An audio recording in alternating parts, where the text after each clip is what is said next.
السلام عليكم ورحمة الله تعالى وبركاته. dadkayga aan jeclahayow haddii ay tahay markii kugu horeysay ee channelkeena aad soo booqato fadlan nagu taageer share like iyo warcelin dhiirigelin ay noo tahay. sidee ayaad u kasban kartaa saaxiibo saameyn aad ugu yeelan kartaa bulshada aad la nooshahay ka hor inta aynan u gelin faallooyin kale ugu horeyn aynu isweydiino waa maxay saaxiibtinimo. saaxiibtinimadu waa xiriir bini'aadanimo oo u dhaxaysa laba qof iyo ka badan waana mid ku dhisan kalsooni run iska warhayn iyo isfahan. dabcan waa xiriir aan faa'iido dhaqaale oo gaar ah u lahayn labada dhinac ee saaxiibay.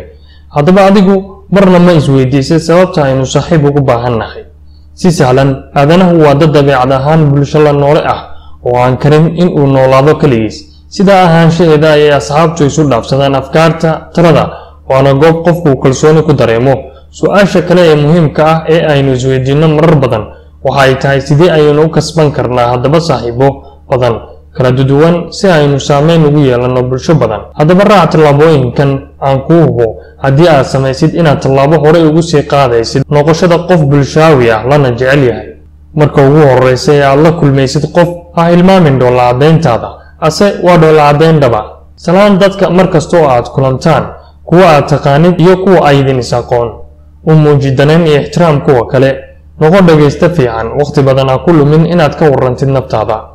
ha u dulqaate kana fogow xanaaqa. ha badin kaftanka sababtoo ah ma ahan waxa ay aqbalaan dadka oo dhan. ka hadal gafafkaaga ka hor inta aadan durin ama aadan wax ka sheegin kuwa kale. xasuusno markasta in aanu jirin qof jecel in la siiyo amaro. haddaba ahow markasta qof leh aftahamo si sahlanna wax u sheegi kara. u dhagraarici baahiyahooda si ay u degto qulubtooda. kala hadal mawduucyada ay danaynayaan keliya ma ahan waxa aad jeceshahay adigu. markasta ahow qof wanaagsan cidna ha cambaareen ha aflagaadeen ha xaman. cabasho ka warrankaaguna yaanu badan sababtoo ah dadku ma jecla dhaleeco ka warranka. su-aalo fudud weydii dadka laakiin waa marka ay ku habboon tahay. ugu dambeyn ugu yeer dadka magacyadooda kuwooda weliba ay ugu jecel yihiin si ay u arkaan danayntooda.